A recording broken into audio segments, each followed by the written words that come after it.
welcome to a very special episode of the Fast Lane Car, because to my right is a C6 Corvette and to my left is a C7 Corvette, and today we are at High Plains Raceway just outside of Denver, Colorado, and we're going to find out which one is faster, the C6 or the C7, and that is coming up next on the Fast Lane Car.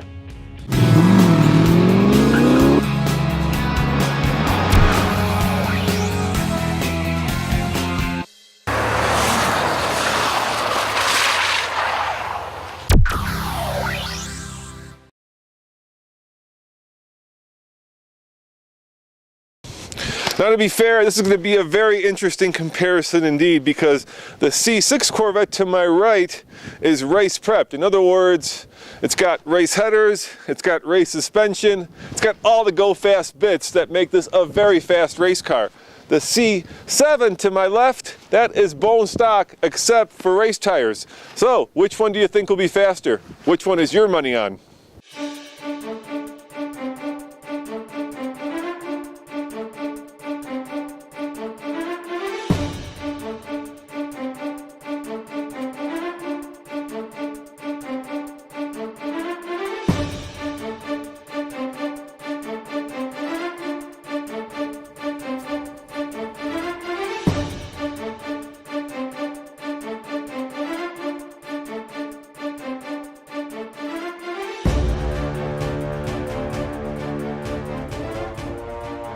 All right, Mike, now this is not the first time you've been on the track, obviously.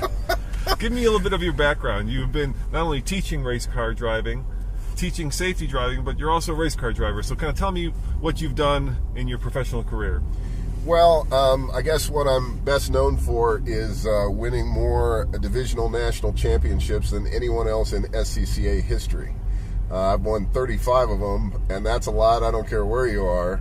And I've been racing SCCA since 1988, motorcycle racing before that.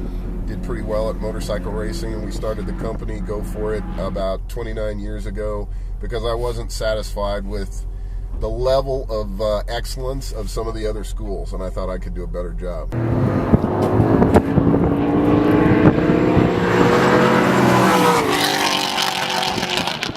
So let's talk about the Corvettes. You've been racing all kinds of cars, but today we're in a brand new C7 Corvette. We also have an older Grand Sport C6. Yeah, 2010. So tell me about the 2010. What have you done to it? Well, it's won the championship the last 3 years in SCCA in the T1 class. So it's got the special suspension, the Touring 1 suspension, which is spring shocks and sway bars.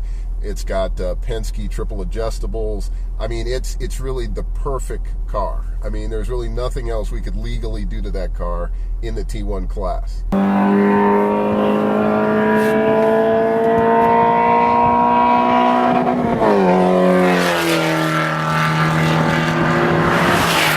How many ponies is the C6 putting out, do you know? It's got about 430 to the ground. Okay. And we haven't put this one on the dyno. This should have about, I would guess, 410 to the ground, and this one's a little heavier. So this one, realistically, it should get beat by that one. How much? How many seconds? What do you think? I would guess that this one, that the C7 would be 2 seconds slower, or a little more slower. Just because that one's going to corner better, because it's got even wider tires. It's got 315s in the front and 345s in the rear. So in the corners, there should be no competition. So we have one of the variables is the same. That's you. Yeah, I'll be driving them the same. Yes, so you'll be driving the out of them. Oh yeah, and I can adapt to new cars pretty quick.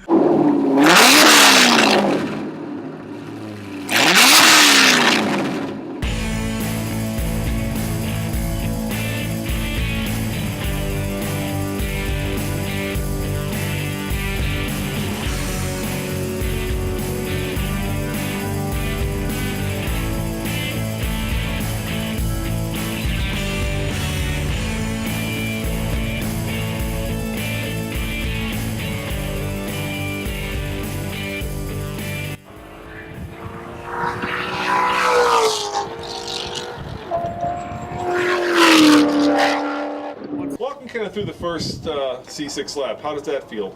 Yeah, I know it's a balls out race car, but you said the tires are a little worn. So kind of well, you always have to wait for the tires and the brakes and the engine and everything to heat up. Otherwise, you're not going to have traction, and you'll just spin. Is what you'll do if you go too soon, too quick, too soon.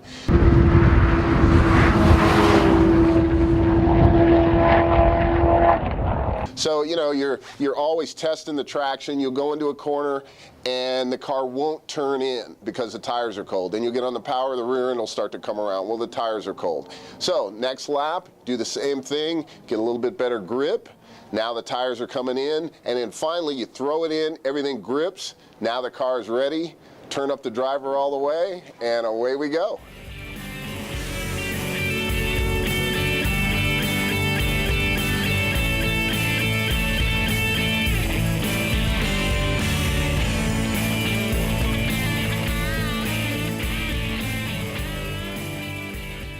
All right, what was your time, Michael?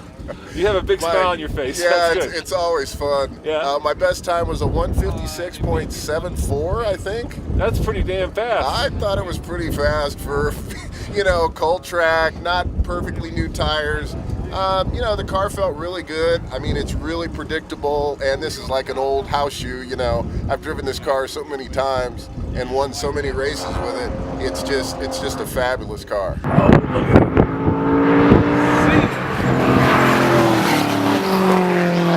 Every time I see a little camera you guys set up out the window, I think he's waving at it. Yeah. Now, does that count as the lap record, or do you have to do it in a race situation? Yeah, you have to do it in a racing situation. Like, you can come out here and do a 155 or a 154, yeah. But if it's not during a race, then it's not an official lap record. All right, give me the slow deal. I want to check.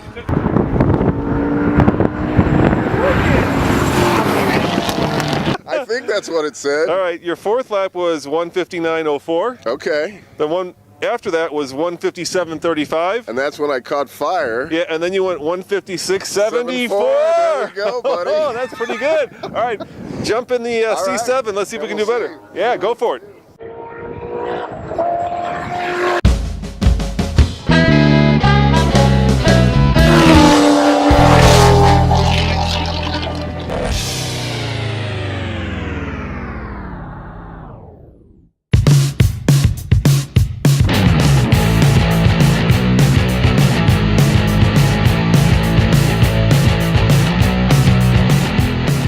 All right, so go for the C7. You think it's going to be as fast? I would be really shocked if it was as fast, just because the suspension on this car allows it to corner so well. Yeah. However, it does have brand new sticker Hoosier A6s, so that will help that car and hurts this car. But I'd still be really surprised. All right, go for it, man. Go All for right, it. thanks, buddy.